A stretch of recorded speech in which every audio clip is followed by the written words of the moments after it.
Tuolla on bensapinna, tuo koho näkyy tuolla, tuo on vähän nyt reilukin tuolla välissä. Siellä saisi semmoinen 2 milliä, 3 milliä olla. Siellä nyt on semmoinen. Ja katsoo tuon ryypyn, että se ei kuormita tuota bensapintaahan. Pystyy tässä nyt sitten säätään vähän naputtelemalla sinne tai tänne.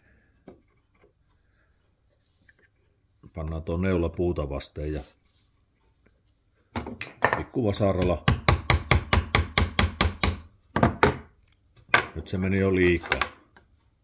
Nythän tuo vilahti aivan liikaa tuo homma tuossa, niin nyt joutuu käsin painaa vähän takaisinpäin sitä.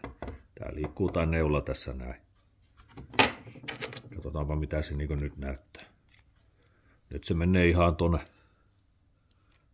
kelluskelee vähän turhankin syvällä. Painetaan pikkusen vielä takaisinpäin. Nyt voisi olla aika, vieläkin osuu tuonne ryyppyläppään, ei ole hyvä.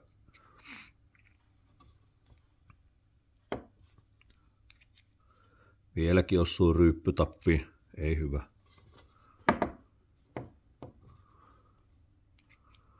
No nyt sinne jää jo tuommoinen 1 millin rako jää tuonne. Tällä voisi jo kokeilla pirruutta, että tuluviikko kaasutin. Ja jos ei tuluvi, niin voisi kokeilla tuollakin ajaa. Jos se tuluvi, niin painaa taas vähän vähemmälle tuota, eli kohoa niin alemmaksi, eli se niin rajaa sitä bensapinnan nousua siellä kohokammiossa.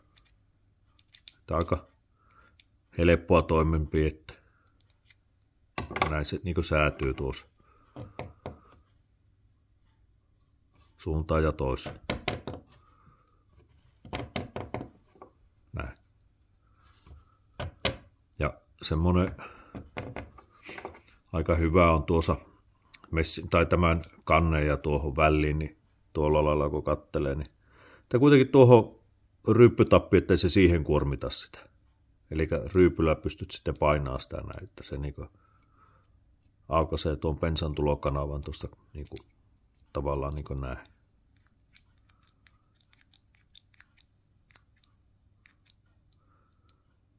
Helppoa säätöä.